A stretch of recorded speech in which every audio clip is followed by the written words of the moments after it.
My name is Althea Taylor, and this is my presentation on the Gut Microbiome Lab. A microbiome is a community of microorganisms and an environment, and it is very important in understanding various different diseases, such as autoimmune diseases, which is what we decided to look at for our research. We looked at two autoimmune diseases, Crohn's disease and celiac disease. A study by Crohn's and colitis looked at 8 different phyla and found that 2 of them, Fusobacterium and Anconsella phyla, had a higher abundance than the other 6. And they concluded that Crohn's does have a correlative relationship, which means that when one happens, the other does too. Celiac is another autoimmune disease, which is a negative response triggered by your body when gluten enters it. And a study by Guanine 2013 found that the relationship was causal and that the enteroids phyla had an increased abundance. So since it is causal, sometimes when one happens, the other does, but not always. So our question for our experiment was, will weight have an effect on the gut microbiome of German Shepherds? And our hypothesis was that if the German Shepherd's weight increases, the gut microbiome will be different. Our samples, we took 4 samples, all from the same breed of German Shepherds. And the other similarity that they had was that none of them had any known health issues. The weights of the 4 samples were 70, 80, 85, and 90, as we wanted to look at an increasing weight. 2 of the samples were male, 365 and 793, and our other 2 samples were female, 406 and 1048. All but 1048 were unaltered, and 365 and 406 were in good health, while the other 2 were in very good health. None of them but 365 had any supplements in their diet, and they had coconut oil in theirs. All but 406 were both inside and outdoor dogs, and all diets were different across the dogs.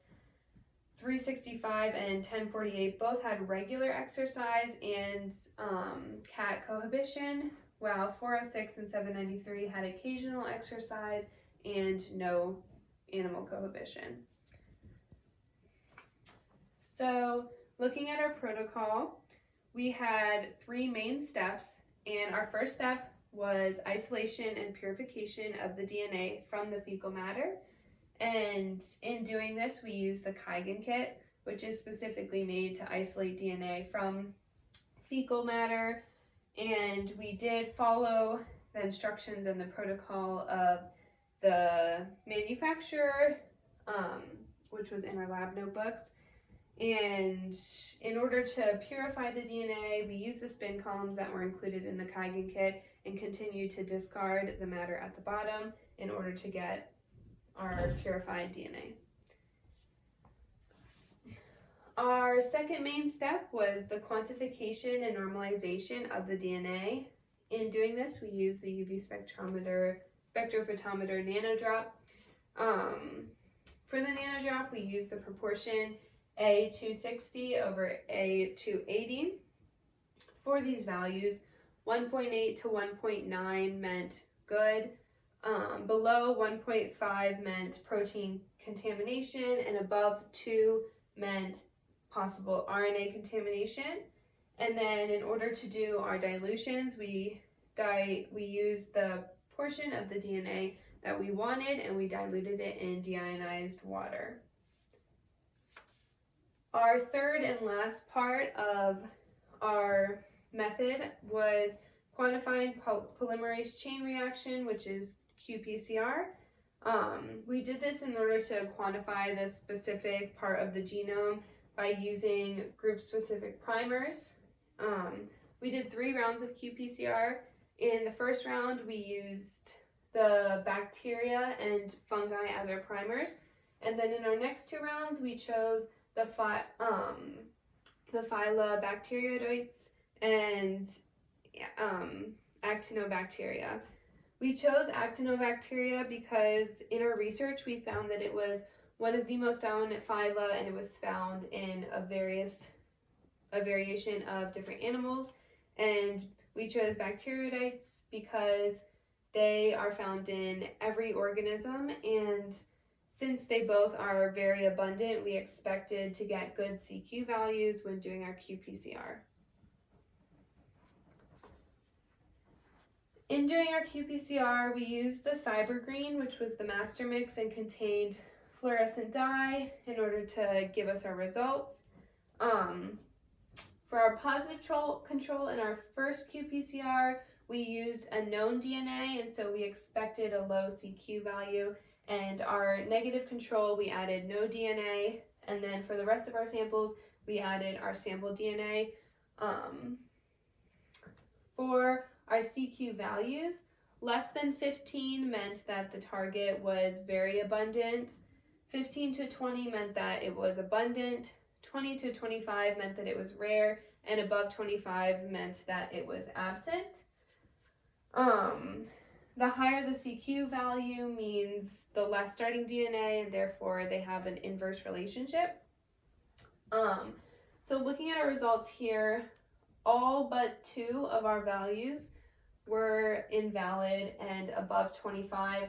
The only 2 values that were not above 25 were 24.08 and 22.4, which were both rare, as well as 24.08 was almost 25. And then our antilog is the amount of starting DNA, and the higher the antilog means the higher the starting DNA. The first antilog, almost all of them were really bad and not enough starting DNA. As you can see, this makes sense because we have a value of 0 for 4 of our groups up here, which means that something went wrong or there was no DNA. And then our antilog for our second and third qPCR was very similar, much better than our first. There were higher values, but still not where we wanted it to be. This could be a result of many things. Something could go wrong in the isolation, in the dilution, or the actual qPCR reaction itself. Moving on to our discussion, even though almost all of our CQ values were above 25, if you do look at the individual values, there is a difference between the samples, so we can conclude that as the German Shepherd's weight increases, the gut microbiome is different. As you can see here, for sample 1 it's 24 and sample 2 it's 22, so there's a difference.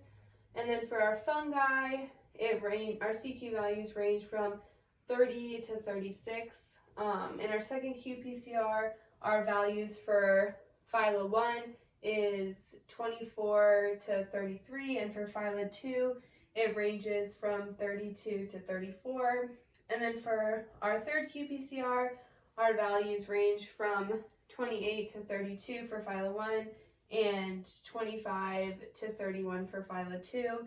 So the values are all different for our samples, showing that the gut microbiome was different. We most likely had errors in our process because of our invalid CQ values.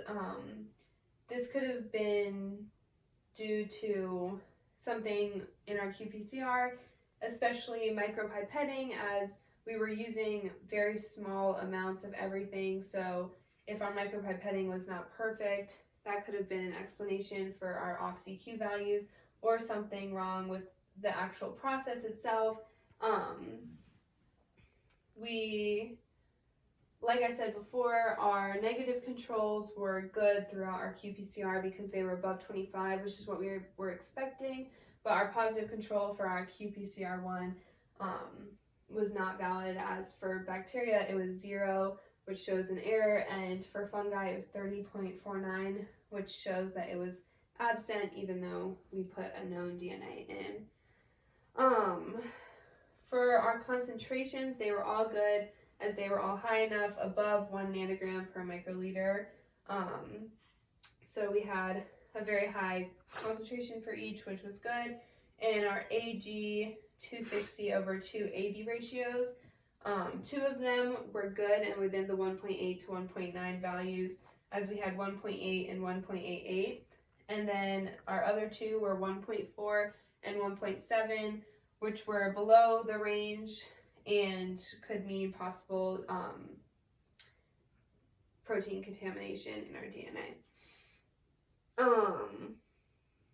Since our concentrations were good, that most likely means that we didn't have errors in our isolation of the DNA, and our errors in our CQ values were most likely due to our actual qPCR reaction and something that went wrong with that.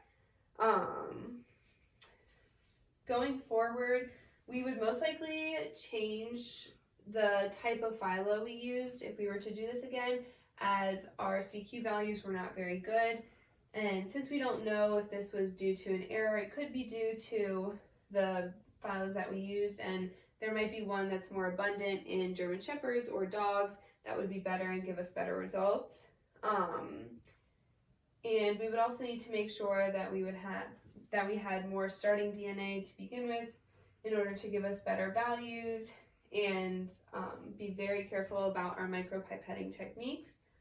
So overall, even though our values were above 25, if we do look at the values, we concluded that our hypothesis was true and our hypothesis was correct, and as the German Shepherd's weight increases, the gut microbiome was different.